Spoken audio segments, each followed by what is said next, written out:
Trouver sa voiture garée parmi des centaines d'autres peut être compliqué, surtout quand on a juste hâte de rentrer chez soi. Tu essaies d'utiliser la télécommande de ta voiture pour la localiser, mais tu ne vois toujours pas les lumières qui clignotent.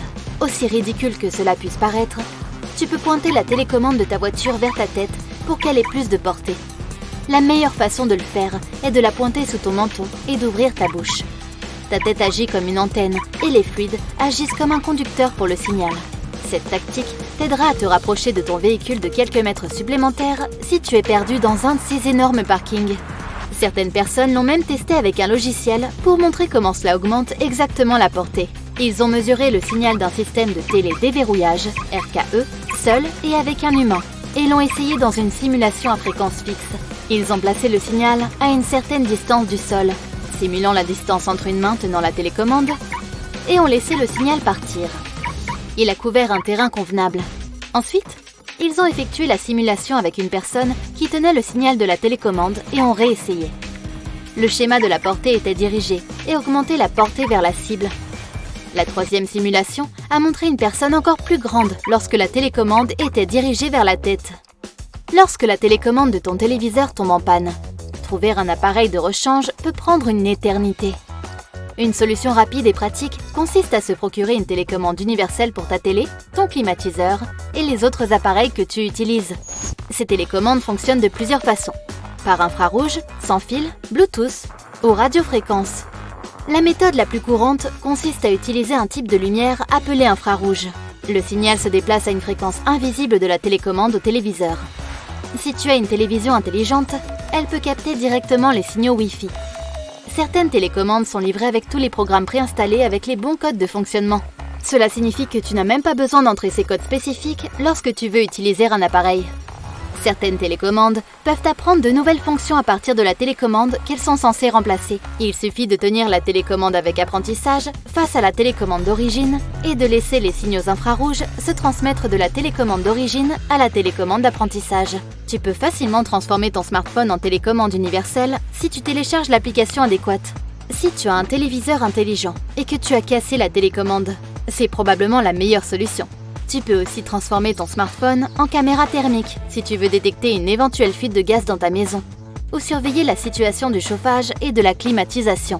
Cela fonctionne également pour la vision nocturne.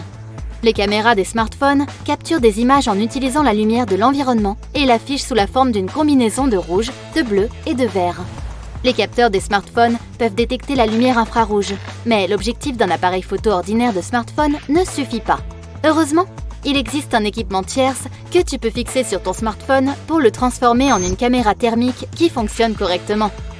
Grâce à une connexion Bluetooth, tu peux facilement transformer ton appareil Android en souris ou en clavier sans avoir à installer quoi que ce soit d'autre sur l'appareil connecté.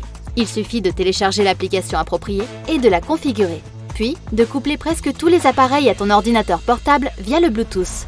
D'autres applications te permettent d'utiliser ton smartphone pour ouvrir ton garage et entrer et sortir en toute simplicité. Elles sont fournies avec des pièces matérielles que tu dois installer dans ton garage pour que celui-ci fonctionne correctement et se connecte à ton téléphone par Bluetooth ou par Wi-Fi.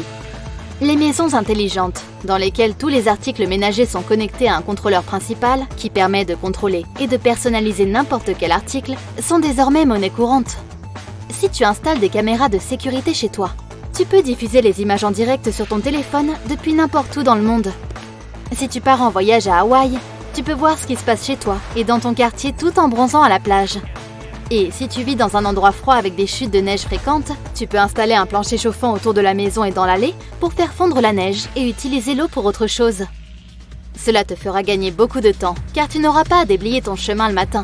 Outre les articles de luxe, tu peux contrôler les lumières, les rideaux et diffuser de la musique par commande vocale. La technologie vocale fait partie de l'intelligence artificielle et est capable de générer un discours synthétique similaire à celui d'une personne réelle. Elle est si avancée qu'il est parfois difficile de faire la différence, surtout lorsqu'on écoute des célébrités parler. La technologie copie la prononciation, le ton et le timbre de la voix. Tout a commencé avec ce que l'on appelle la synthèse vocale. Avec l'essor des ordinateurs, des logiciels spéciaux ont été utilisés pour synthétiser les voix. Une approche du clonage audio a utilisé des enregistrements audio pour créer une archive de mots et de sons qui ont pu être assemblés pour former des phrases. L'avantage ? C'est que la voix était claire et audible. mais elle n'avait pas la connotation émotionnelle que l'on trouve dans la parole humaine. Elle était robotique. Pour compliquer les choses, chaque nouveau style de discours ou de langue nécessitait une nouvelle base de données audio pour les stocker. Ainsi, cloner la voix d'un individu de cette manière nécessitait beaucoup d'argent et de temps. Les technologies d'intelligence artificielle sont assez courantes de nos jours. Chaque fois que tu interagis avec Siri d'Apple ou Alexa d'Amazon, tu parles essentiellement à une IA. Il est possible que tu appelles ton ami un jour et que tu aies une conversation complète avec lui, mais que tu te rendes compte que tu as parlé à un clone pendant tout le temps. Cette technologie de clonage vocal de l'IA est également utilisée pour les opérateurs téléphoniques automatisés dans les banques et d'autres endroits. Parfois, ce n'est pas facile d'avoir une conversation avec un robot quand on veut simplement faire exécuter une tâche simple. D'un autre côté, si tu t'ennuies pendant un cours d'histoire, la voix clonée d'un personnage historique peut te guider et t'immerger dans le sujet au lieu de la perspective à la troisième personne de ton professeur. Il peut même y avoir de la place pour l'interaction afin de rendre le cours plus intéressant. Un autre aspect intéressant du clonage vocal de l'IA est l'utilisation de livres audio. Tu pourras écouter certaines célébrités faire la narration d'un livre que tu aimes, entendre des autobiographies lues à la première personne ou des livres d'histoire racontés par leurs personnages. La technologie de l'IA est déjà si avancée qu'elle peut générer des visages humains qui n'existent pas vraiment. Certaines entreprises achètent ces images générées sur certains sites web afin d'utiliser des visages uniques pour leurs critiques ou leur publicité. Le prix de certaines de ces photos peut aller de 1 $ à 3 $, selon le visage et l'effort qu'il a fallu déployer pour le créer. Les entreprises et les agences de publicité utilisent ces visages au lieu de payer des séances de photos qui seraient beaucoup plus coûteuses. Tu peux choisir l'âge, le sexe et les traits du visage que tu veux. Imaginons que tu veuilles créer une publicité pour célébrer l'anniversaire d'une entreprise.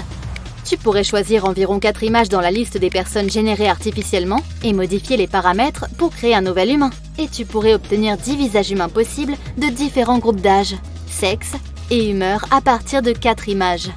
Oui, il est possible de choisir de faire sourire les gens, faire une grimace, regarder fixement ou froncer les sourcils. Le système d'IA obtient un grand nombre de visages et les étudie d'une manière mathématique complexe. Il évalue la gamme des caractéristiques qui peuvent être déplacées et ajustées. Même en grandissant les yeux, l'IA peut obtenir un tout nouveau visage sur lequel travailler. Elle sait comment maintenir la taille des yeux à un niveau acceptable sans que le visage ait l'air bizarre. Il en va de même pour d'autres caractéristiques comme la mâchoire, la bouche, les oreilles et le nez, pour n'en citer que quelques-unes. Une autre technique consiste à prendre 2 images au plus et à placer les points sur le visage pour voir si les valeurs sont symbiotiques. Le logiciel va alors expérimenter et modeler les caractéristiques ensemble pour produire un autre nouveau visage. La technologie s'améliore et devient plus complexe chaque année. À l'avenir, nous pourrions donc voir des visages créés par l'IA partout dans les réseaux sociaux et à la télévision. Au cinéma, on utilise déjà des acteurs générés par l'IA à l'arrière-plan des grosses scènes. Au lieu d'engager 20 000 personnes comme figurants, ils peuvent inviter environ 50 à 100 personnes et laisser la technologie combler les lacunes. Et s'ils filment une scène où de nombreux piétons passent, ils peuvent faire l'inverse et les supprimer en post-production.